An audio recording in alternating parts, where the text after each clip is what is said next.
This is We Are Trying, the Playful Parenting Podcast. Welcome to We Are Trying, the Playful Parenting Podcast. I'm Dan Kiefer. Along with me is Miss Amy Dunton, and we are here to wade through the trials, tribulations, and triumphs that come with the ever-changing life of parenting. How are you doing today, Amy? I'm doing fantastic, Dan. How are you? I'm doing good. So this morning, today, this happened. So I'm glad we're on this topic.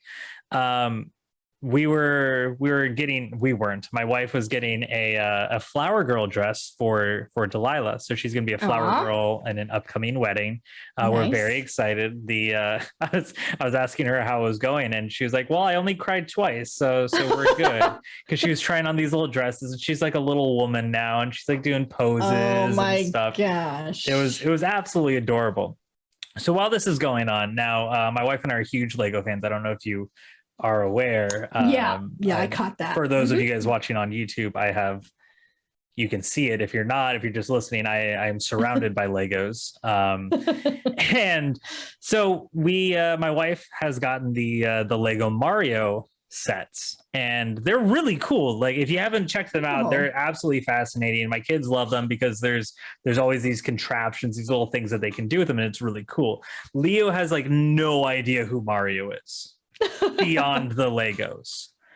He has no idea who the Goombas are, the Koopa Troopas, Boo, Bowser, but beyond the Legos, because we don't watch a lot of screen time. We don't play a lot of games. I think the only game he's ever played with Mario in it was when he was younger. I let him play Mario Kart once because I was like, oh, let's see how this goes. I'm like, never again. So it was fun. I'm a very patient person. So every time that they were driving backwards, I was like, yeah, you go backwards, turn around. Yeah. You're fun. Almost there. Yeah. So close. Yeah. But yeah, so we're like, okay, look, he's like 5.5. Let's try it. Let's go. Let's buy it. Let's buy a video game, like a Mario video game. So he could be like, okay, these are what the outfits are. These are what the blocks do. This is Mario. So we got Super Mario 3D World for the Switch.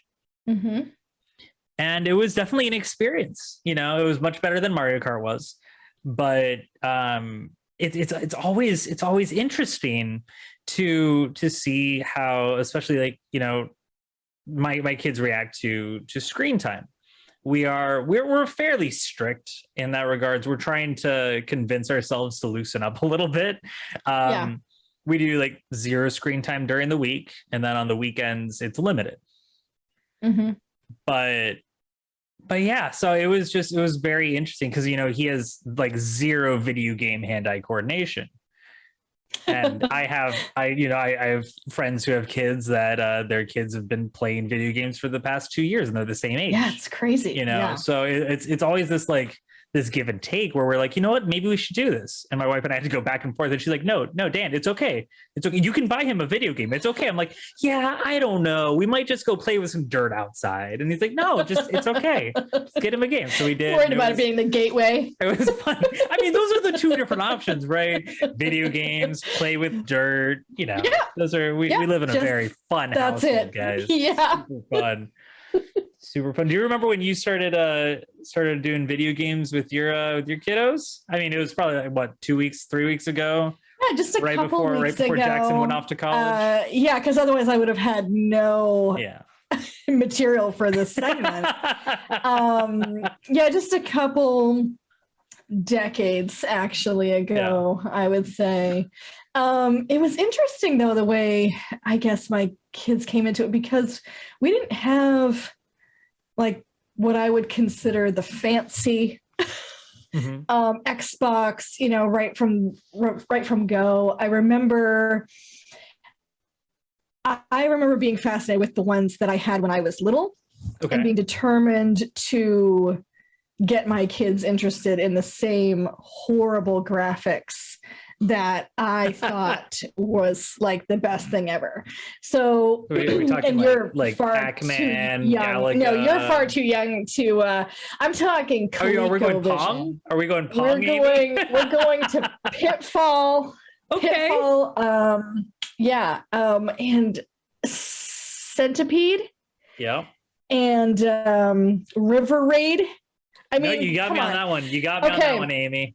Well, let me just paint you a picture. Walk me through River Okay, Raid. let me paint you a picture. Brown on both sides. Okay. A blue column in the middle. Okay. That's the river. You navigating up through, and it's just an occasional brown square that you have to avoid. So I mean, But at the this time, makes me like Oregon Trails graphics look. Like Chef's I kiss. mean, they're basically like 3D. Yeah. So when my kids were I had a Game Boy. That was, I think, the first thing Jackson used was my Game Boy from when I was little. Right. And it wasn't the color; it was just the basic, nice big gray block, right? Yeah, absolutely. Which eventually was tossed down the basement stairs and didn't survive that fall. Really? I mean, those things survive everything, I thought. I know, it didn't survive that. It wasn't like a Nokia phone. Nokia phones, they would have gotten up on its own. It would have stood up on its own and climbed the stairs. Slight tangential rant. Go for it. When I was in high school, I had a little Sony Ericsson Nokia flip phone. This thing was amazing. I'm just picturing it. Okay, I got it.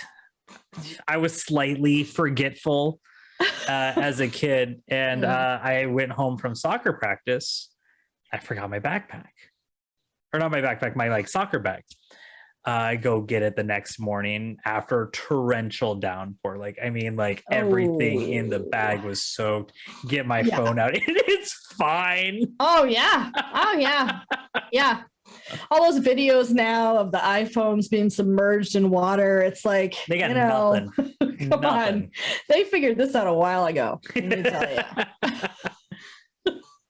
So you started them off with your kind of games, which I get. I mean, the first games that I said Mario Kart. I grew up on Mario Kart. Pokemon Snap was an N64 staple for me until I played it one time through, and I was like, well, I already played the game, so I'm gonna move on. But that was good, and then so we started Mario now for him. Yeah, and so it's been interesting. So what was the evolution from? Yeah, so it's actually crazy. And my kids, especially Jackson, very passionate and interested in retro gaming systems.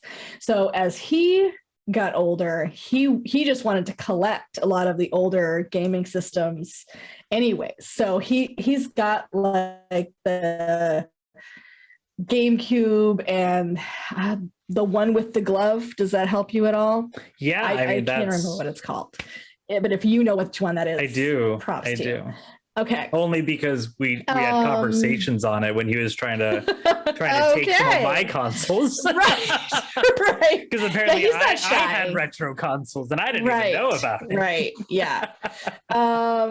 He's got like a Sega. He's got, so he went through all of those. He's got a Switch, and so it's just, I'm trying to think of like from start to where we are now. Both of my kids were huge into Minecraft, which I thought was fascinating. I thought the concept of that game, to sit down and be able to just build your own worlds, and the things that they created in that game just blew my mind. So it's an interesting transition from seeing kids that are just like completely absorbed in electronics with being oblivious to the world around them, and kids where you see them doing these games and doing these things that I think actually have some creative value. Which, I mean, that's a fantastic point to bring up, Amy. I'm glad you did that. It's totally not scripted, but it brings me to my next idea. Thank you. No, there's always the idea, and I was not necessarily brought up on this, but there was always this underlying screens rot your brain concept and mentality that it stuck with my wife and I when we were having our kids, and we're like, okay, cool, we want to limit screen time because screens are bad, right? These shows, these games you learn so much more by being outside and doing things with your hands, right? But I mean, that's such a big question, especially nowadays. I mean, my son's in kindergarten, he has an iPad, not at home, but he's like, his school provides him an iPad because that's where he does his work on. Yeah. And here I am thinking, I'm like, oh, well, if he's screwed, he's never touched an iPad in his life. Yeah. Yeah. But I bet he caught up pretty quick. I'm sure he did. It's my guess. Yeah. It's my guess. But yeah, I mean, it's like, for me, I think that I looked at screen time as, are you still able to participate in family conversation, or is this consuming you to the point where you are just tunnel vision on what, you know, you're playing or whatever, with no ability to stop when it's like, okay, that's, you know, we're going to put that away and we're going to, you know, go outside, or we're going to go for a walk, or we're going to have dinner. I've been in situations where both kids at one time or another were just like, oh, just one more level. I just want to finish this. Yeah. And I'm just like, yeah, so we're not going to do that, because I've been on the other side of that, which really meant, let me spend the next hour and a half to beat this game. Just let me get to a save point. Just let me get to a save point. Oh yeah. And then now with these games, like whatever save point, like terminology is used in different games. I'm like, I don't know what that means. Like, it's like, let me get till wait till I have a shell. Wait till I have like the blue star at the brightest. And I'm just like, dude, can you just turn it off so we can get ahead at the apex, Amy. Yeah, well, I have cooked dinner and it's warm, so now I need you to come and eat it. Is the camp that I am in. Yeah. So it was an evolution for sure. Makes sense. No, I get that. Because it was all based around the fundamentals of, if you can still be a human being, then you can check off the concept that the screen is rotting your brain. Yeah, that makes sense. I mean, that's solid. I think to an extent. I mean, some of the game, I will say, I was never a fan of my kids playing what I consider to be the highly violent games, where body parts are flying and I just seemed unnecessary to me. Well, it's extremely necessary. It's about anatomy. In Mortal Kombat, if you do a finishing move, they show how the bones are breaking. They do a nice little X-ray and show how you're destroying and dismantling this person. I mean, that's extremely educational. Yeah. Well, I'm glad that at that time you were not around, Dan. Oh, no. I supply that argument. With Mortal Kombat, actually, in particular, I was never into fighting games. I was never into actually first-person shooter games. I'm very much like, give me the story arcs, give me the Journey games. Right. Those are the fun ones. Journey, by the way, fantastic game. I actually had a friend in the neighborhood that was able to get Mortal Kombat. His parents would kind of let him do whatever he wanted. He ran the house. So I was like, good for you, man. You're cool. And I'm like, now I'm thinking, I'm like, come on. But I actually went over to his place and he's like, hey, bud, I got Mortal Kombat. You want to play Mortal Kombat? I'm like, yeah. And I'm like, this game is crazy.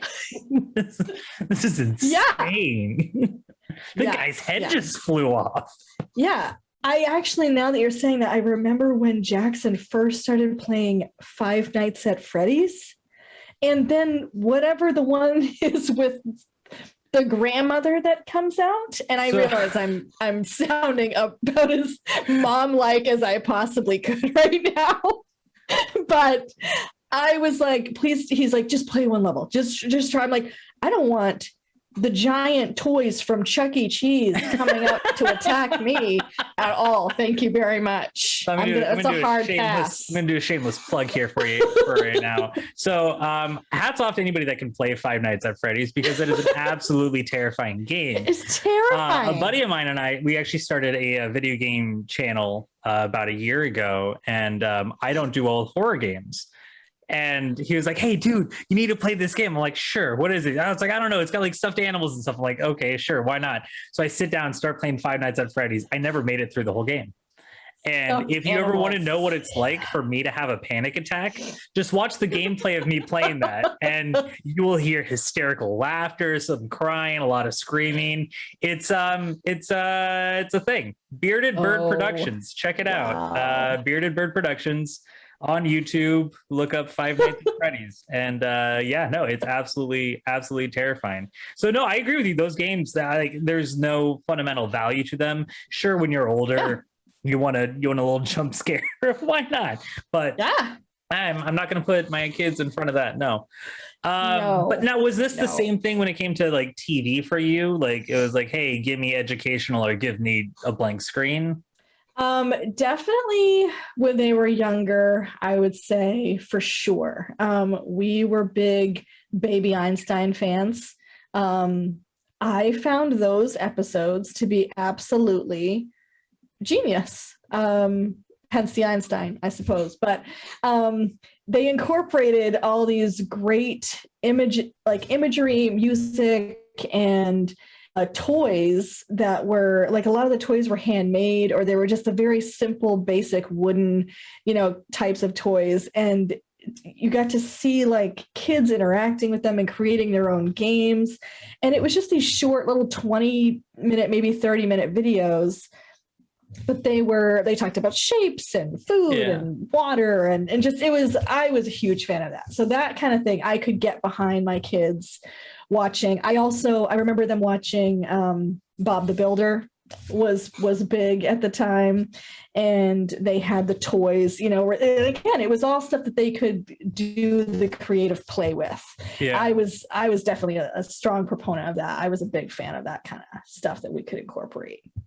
Yeah. Did you end up did you limit the time? Because I mean, we've talked about this in the past where screens, and whether it's TV, video games, what have you, it is the cheap babysitter, right? Yeah. If you need some quiet time, you need some relaxing time. Like, I mean, I would be lying if I said my wife and I haven't done that, where it's like, hey, I had a long day, he had a long day.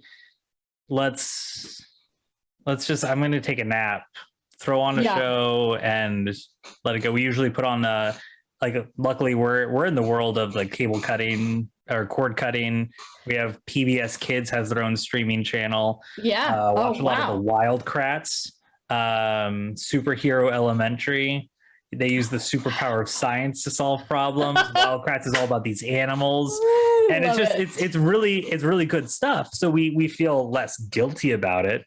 But even then, we're still like, all right, 2 episodes. Yeah.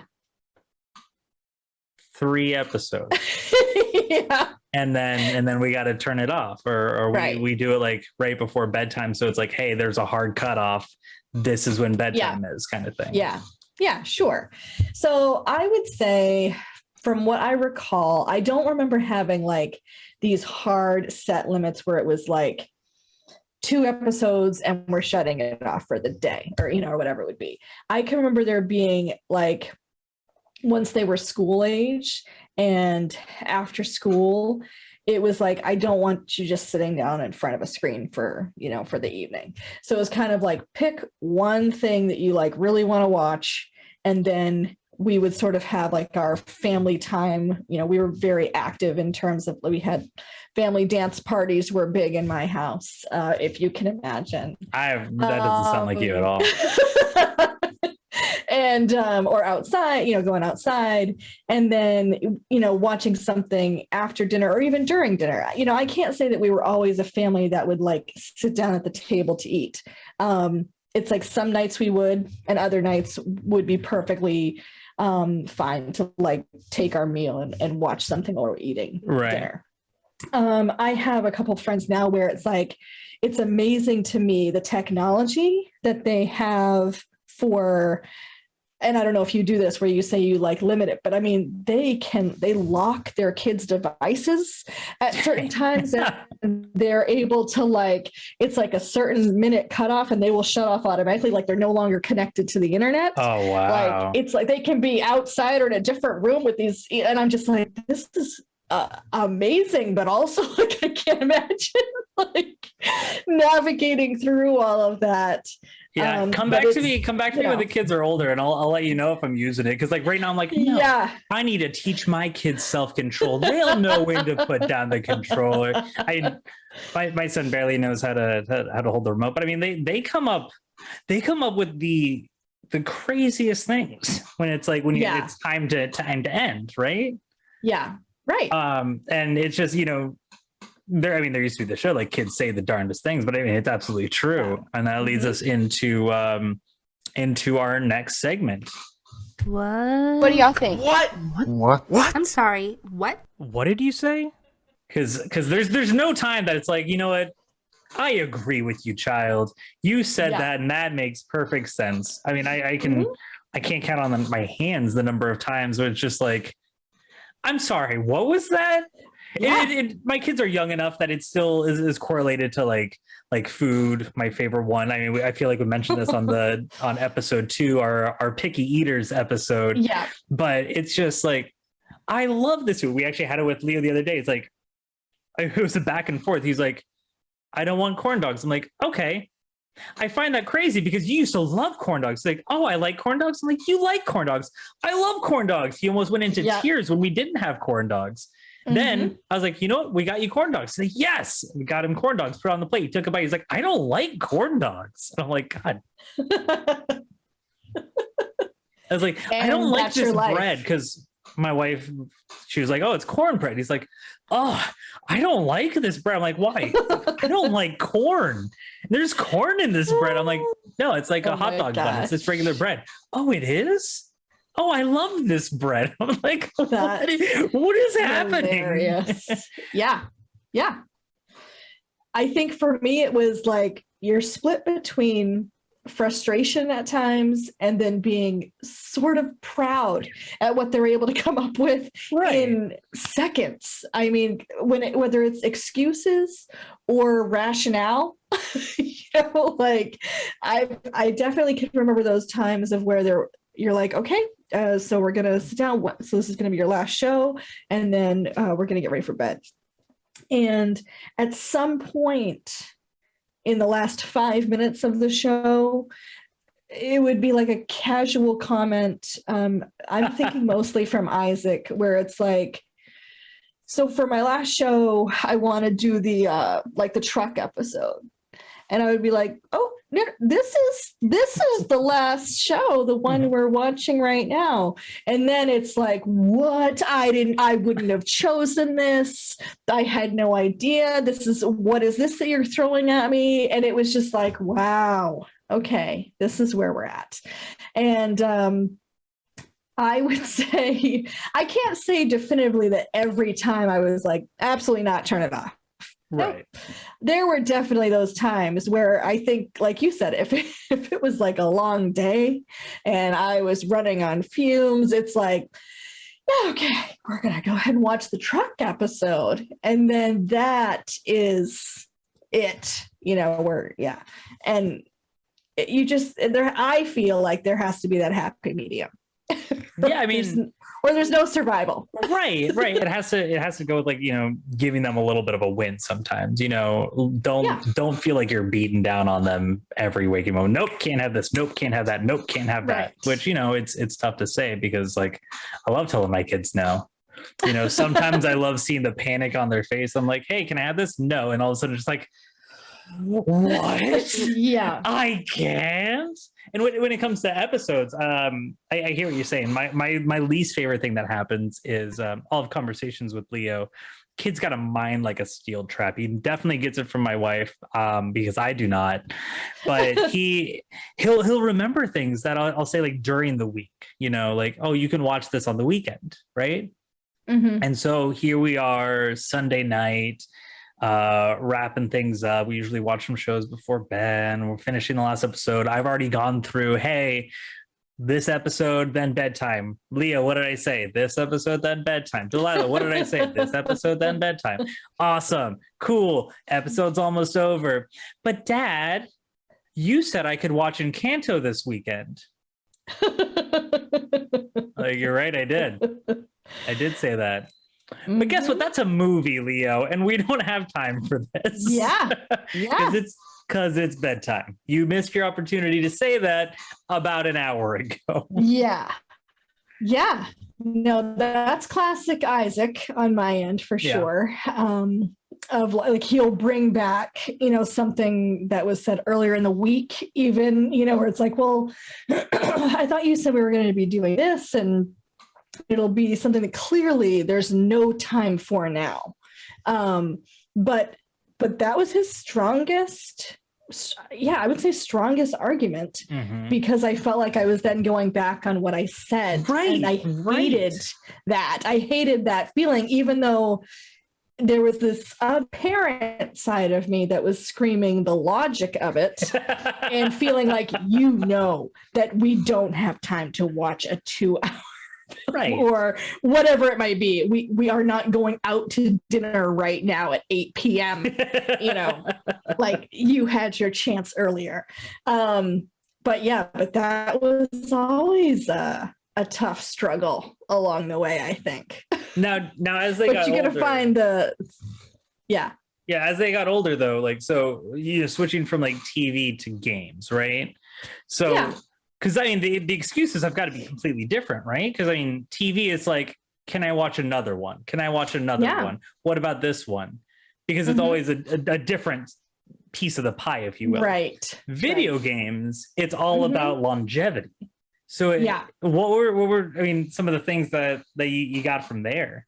Well, it was kind of again sort of an evolution of things, because having Jackson and then what he's allowed to do, and then Isaac and what he's allowed to do at different ages was tricky, because it's like, okay, well, we weren't letting Isaac do this. I mean, we weren't letting Jackson do this when he was Isaac's age, but when it was reversed, it's a little tougher, because he's like, well, how come my brother's doing it? And then it was tough to constantly be like, well, he's a couple years older than, and it was just, that became a little bit of a struggle. We gave them more freedom as they got older, where it was like, you have our trust until you don't. Right. So it was very much that mentality of like, it's going to be a lot more difficult. And this spans a lot of topics that we handle as from parenting perspective. I always tell my kids that it's a lot harder for you guys to earn the trust back once it's been lost. So just on the safe side, don't lose it to begin with. We'll be okay. I mean, I think that's just like, good advice across the board, Amy. Yeah. Well, there you go. Is that what we're doing here? Try not to lose the trust. Just don't do anything wrong ever in your life and you'll be fine. It's not that hard, guys. Come on. What is your take on, I mean, your kids are pretty young, so I'm not so much saying you're trying to give me like firsthand experiences, like how did I deal with my parents? No, but I'm curious about your thought process on like televisions in bedrooms. So, it's a little bit tricky in my mind, because so I had a computer in my bedroom when I think I hit high school. I had a big clunker, dial up, a lot of trying to get on the internet. That was pretty good. Thank you. I heard it a lot. So that was a lot of my early memories. And I wasn't really on it too much, I mean, there was another room where I could play video games, so why wouldn't I just go in there, right? My computer games, I think, consisted of like Math Blaster, Where in the World is Carmen Sandiego? I mean, some solid games, but a lot of blood in that game, if I remember correctly. No, not at all. It was very educational. Those are my computer games, and now people are like, oh yeah, I play computer games. I'm like, oh yeah, I used to do that too. They're like, yeah, this is the open world RPG survival kit. I was like, yeah. I did. I had Age of Mythology. I guess that was the closest. That was a fun one. But I mean, like now, I had a TV in my bedroom for the past, God, like a decade, I feel. Yeah. Like ever since I got to college. And then, because I mean, college, I was like, I don't want to share my TV with you hooligans. No, Something's going to come break on. in the common room. I'm going to keep my safe Yeah. space. And then Yeah. my wife and I like watching movies before we go to bed. So like, I'm a fan of that. Mhm. I don't, as far as my kids go, I can't imagine letting them have that until high school Mhm. at the earliest, because I'm like, why do you need to hide in your room? Right. Why do you need to Right. hide in there? Yeah. What are you hiding in there? Right. Right. And I just think like from a monitoring perspective too, it's like, again, you have that certain level of trust, but I think that when you're in more of a common area, it's a little easier to monitor what Yeah. they're doing, how long they're playing, and what they're watching, kind of a thing. And I never felt bad. And my kids were actually, I will say, very receptive to that. I don't recall, at least, too much pushback when it came to that. Yeah. But But it's also either of them. Yeah, it's also like a thing of need, right? Like, Yeah. do they need to have it there? I mean, right. when did Jackson get his first cell phone? Oh, cell phone. Let's see. Good question.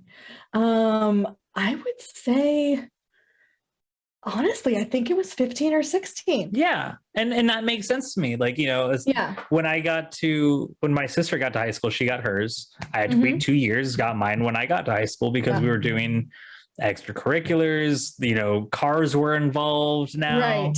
So Right. it became more of a need for communication. Mm-hmm. And nowadays, I mean, kids have their iPhones at like what, age 7, 8, Oh my 9, 10. gosh. I mean, Yeah. my kids are gonna hate me. Yeah. I think you should prepare now to just start the tally of the number of times you hear, but my friends have this, and you can just, it's Just going to mark it on the be, board. you're going to want a big notebook or something with a lot of space.